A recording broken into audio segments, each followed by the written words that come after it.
Alright, this one's going to be a little bit faster. Frankenstein, Volume 3, Chapter 3. I sat one evening in my laboratory. The sun had set, and the moon was just rising from the sea. I had not sufficient light for my employment, and I remained idle, in a pause of consideration of whether I should leave my labor for the night, or hasten its conclusion by an unremitting attention to it. As I sat, a train of reflection occurred to me, which led to consider the effects of what I was now doing. 3 years before, I was engaged in the same manner, and I had created a fiend whose unparalleled barbarity had desolated my heart, and filled it forever with the bitterest remorse. I was now about to form another being, of whose dispositions I was alike ignorant. She might become 10,000 times more malignant than her mate, and delight, for its own sake, in murder and wretchedness. He had sworn to quit the neighborhood of man, and hide himself in the deserts, but she had not, and she, who in all probability was to become a thinking and reasoning animal, might refuse to comply with a compact made before her creation. They might even hate each other. The creature who already lived loathed his own deformity, and might he not conceive a greater abhorrence for it when it came before his eyes in the female form? She also might turn with disgust from him to the superior beauty of man. She might quit him, and he be again alone. Exasperated by the fresh provocation of being deserted by one of his own species. Even if they were to leave Europe and inhabit the deserts of the New World, yet one of the first results of those sympathies for which the demon thirsted would be children, and a race of devils would be propagated upon the earth, who might make the very existence of the species of man a condition precarious and full of terror. Had I a right, for my own benefit, to inflict this curse upon the everlasting generations? I had before been moved by the sophisms of the being I had created. I had been struck senseless by his fiendish threats. By now, for the first time, the wickedness of my promise burst upon me. I shuddered to think that future ages might curse me as their pest, whose selfishness had not hesitated to buy its own peace at the price, perhaps, of the existence of the whole human race. I trembled, and my heart failed within me. When on looking up, I saw by a light of the moon the demon at the casement. A ghastly grin wrinkled his lips as he gazed on me, where I had sat fulfilling the task which he had allotted me.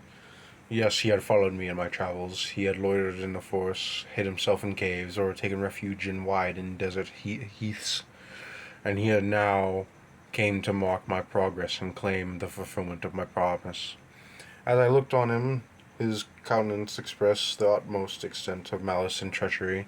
I thought with a sensation of madness on my promise of creating another like to him, and trembling with passion, tore to pieces the thing on which I was engaged. The wretched saw me destroy the creature on whose future existence he depended on for happiness, and, with a howl of devilish despair and revenge, withdrew. I left the room, and locking the door, made a solemn vow in my own heart never to resume my labors, and then, with trembling steps, I sought my own apartment. I was alone. None were near me to dissipate the gloom, and relieve me from my sickening oppression of the most terrible reveries. Several hours passed. I remained near my window, gazing on the sea. It was almost motionless, for the winds were hushed, and the nature reposed under the eye of the quiet moon. A few fishing vessels alone specked the water, and now, then, the gentle breeze wafted the sound of voices, as the fishermen called to one another. It felt silence, although I was hardly conscious of its extreme profundity until my ear was suddenly arrested by the paddling of oars near the shore, and a person landed close to my house. In a few minutes after, I heard the creaking of my door, as if someone endeavored to open it softly. I trembled from head to foot. I felt a presentiment of who it was, and wished to rouse one of the peasants who dwelt in a cottage not far from mine, but I was overcome by the sensation of helplessness, so often felt in frightful dreams, when you in vain endeavor to fly from an impending danger, and was rooted to the spot. Presently I heard the sound of footsteps along the passage. The door opened, and the wretch from I dreaded appeared. Shutting the door, he approached me and said in a smothered voice, "You have destroyed the work which you began." You, you, you, you have destroyed the work which you began. What is it that you intend? Do you dare to break your promise? I've endured toil and misery. I left Switzerland for you. I crept along the shores of the Rhine, among its willow islands, and over the summits of its hills. I have dwelt many months in the heaths of England, and among the deserts of Scotland. I endured incalculable fatigue and cold and hunger. Do you dare destroy my hopes?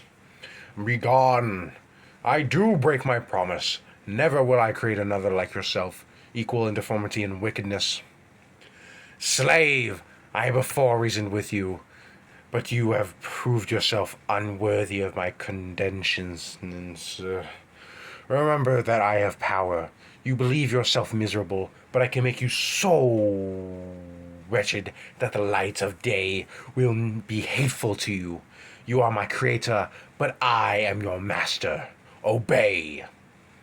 The hour of my wickedness is past, and the period of your power has arrived. Your threats cannot move me to do an act of wickedness, but they confirm me in a resolution of not creating you a companion in vice. Shall I, in cold blood, set loose upon the earth a demon whose delight is in death and wretchedness? Begone! I am firm, and your words will only exasperate my rage. The monster saw my determination in my face and gnashed its teeth in the impotence of anger. "Shall each man," he cried, "find a wife for his bosom, and each beast have his mate, and I be alone?" I had feelings of affection, and they were requited and by detestation and scorn. Man, you may hate, but beware! Your hours will pass in dread and misery, and soon the bolt will fall which must ravish from you your happiness forever. Are you happy? Are you to be happy? While I grovel in the intensity of my wretchedness, you can blast my other passions, but revenge remains. Revenge! Henceforth dearer than lighter food, I may die, but first you, my tyrant and tormentor, shall curse the sun that gazes on your misery. Beware, for I am fearless, and therefore powerful. I will watch with the wildness of a snake, that I may sting with its venom. Man, you shall repent of the injuries you inflict. Gotta take a little water.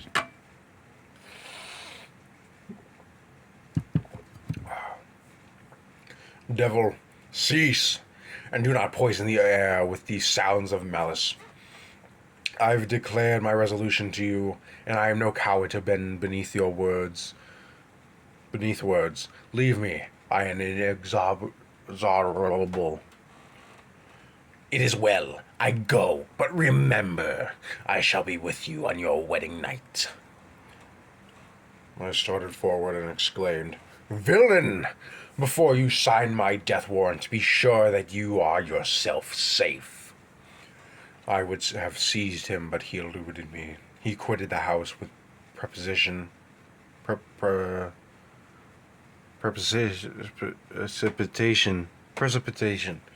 In a few moments I saw him in his boat, which shot across the waters with an arrowy swiftness, and was soon lost amidst the waves.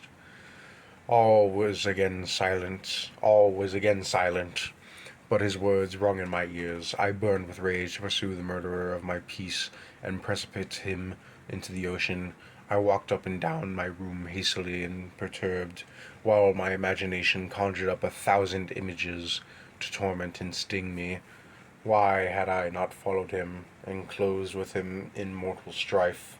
But I had suffered him to depart, and he had directed his course towards the mainland. I shuddered to think who might be the next victim sacrificed in his insatiate revenge. And then I thought again of his malice, of his words. I will be on you.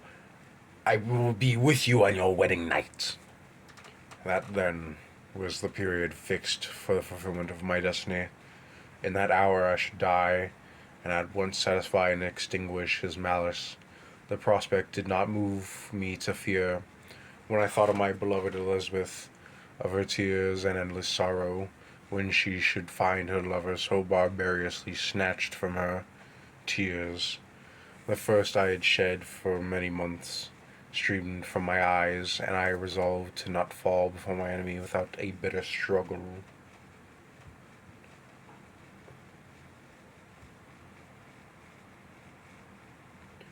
That night passed away, and the sun rose from the ocean. My feelings became calmer, if it may be called calmness.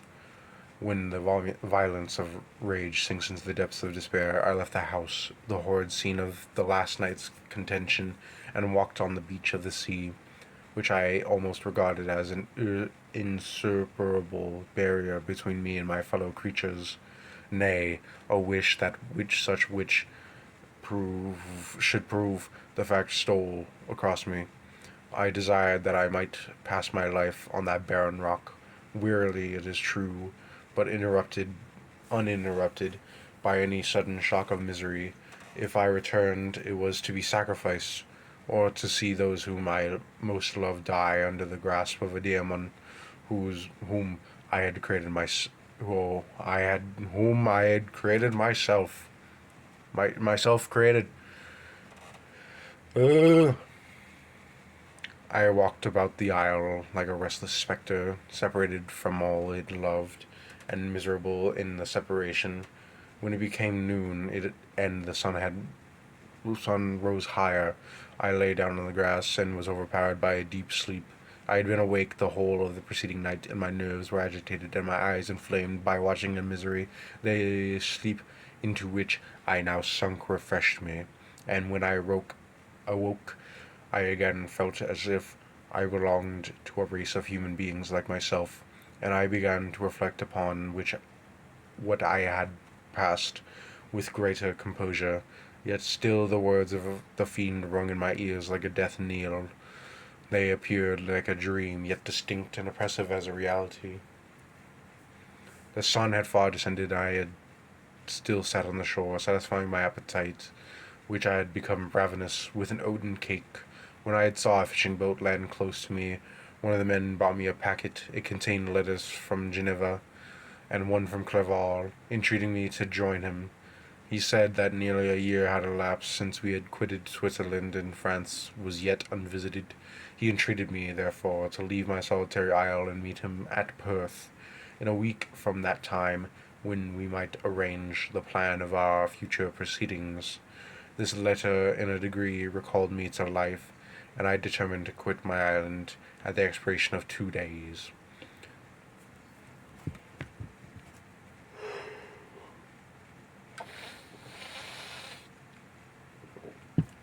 Yet before I departed there was a task to perform on which I had shuddered to reflect. I must pack my chemical instruments, and for that purpose I must enter the room which had been the scene of my odious work, and I must handle those utensils, the sight of which was sickening to me. The next morning at daybreak I summoned sufficient courage and unlocked the door of my laboratory. The remains of my half-finished creature, whom I had destroyed, lay scattered on the floor, and I almost felt as if I had mangled the living flesh of a human being. I paused to collect myself, then entered the chamber. With trembling hand I conveyed the instruments out of the room. but I reflected that I ought not to leave the relics of my work to excite the horror and suspicion of the peasants. I accordingly put them into a basket with great quantity of stones, and laying them up, determined to throw them into the sea that very night. And in the meantime I sat upon the beach, employed in cleaning and arranging my chemical apparatus. Nothing could be more complete than the altercation that had taken place in my feelings since the night of the appearance of the daemon. I had before regarded my promise with a gloomy despair, as a thing that, with whatever consequences, must be fulfilled. But I now felt as if a film had taken from before my eyes, and that I had for the first time saw clearly. The idea of renewing my labors did not for one instant occur to me. The threats I had heard weighed on my thoughts, but I did not reflect that a voluntarily act of mine could avert it. I had resolved in my own mind that I create another like the fiend that I had first made, would be an act of the basest and most atrocious selfishness, and I banished from my mind every thought that could lead to a different conclusion.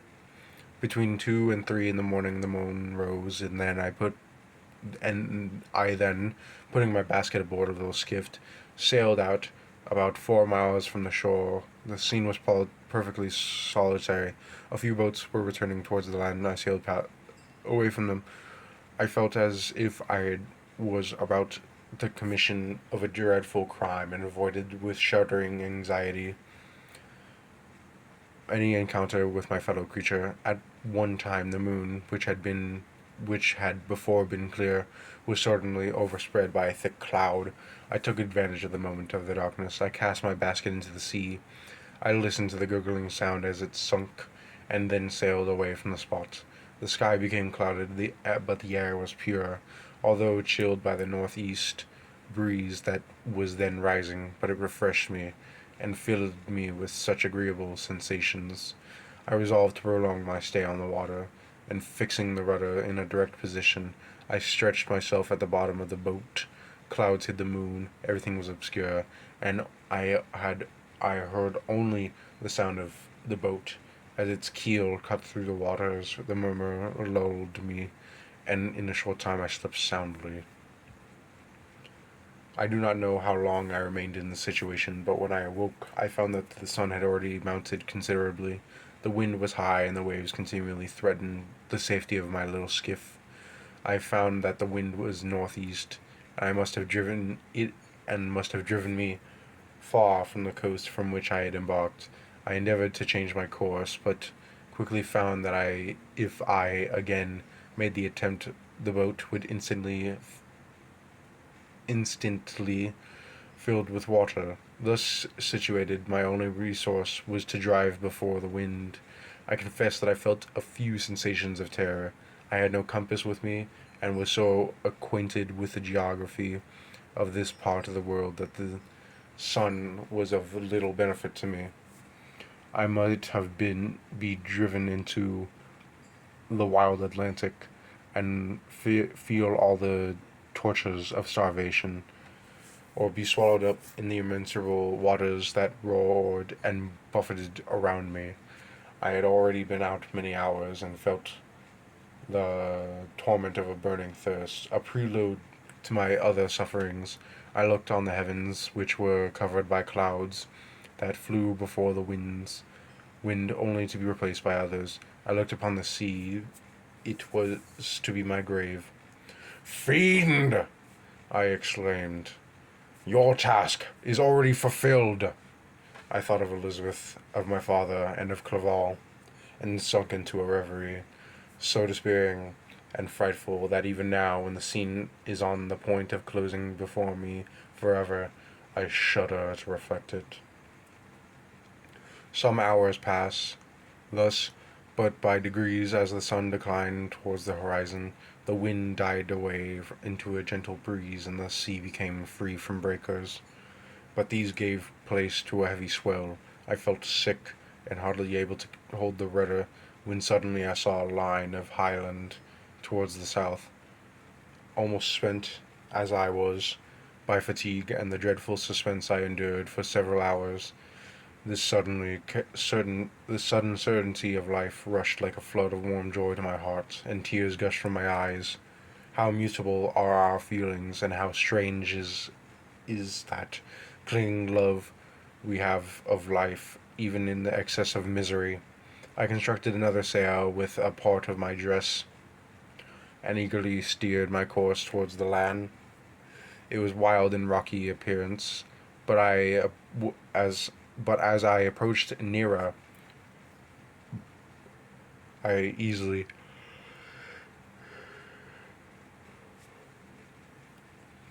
perceived the traces of cultivation. I saw vessels near the shore.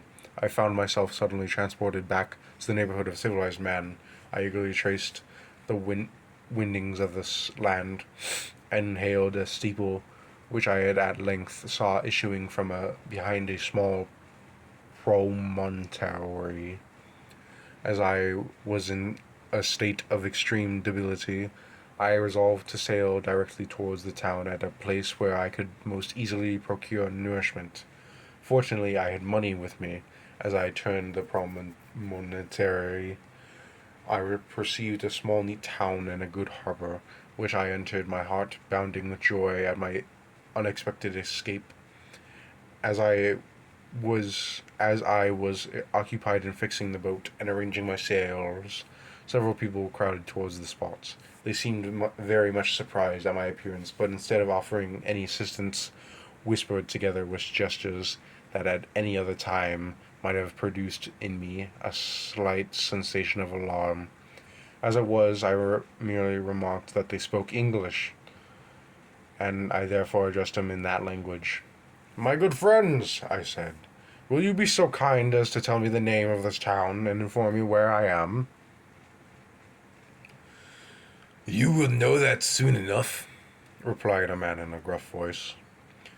Maybe you are come to a place that will prove much to your taste, but you will not be consulted as to your quarters, I promise you." I was exceedingly surprised on receiving so rude an answer from a stranger. I was also disconcerted on perceiving the frowning and angry countenances of his companions. "Why do you answer me so roughly?" I replied. "Surely it is not the custom of Englishmen to receive strangers so in hospitality."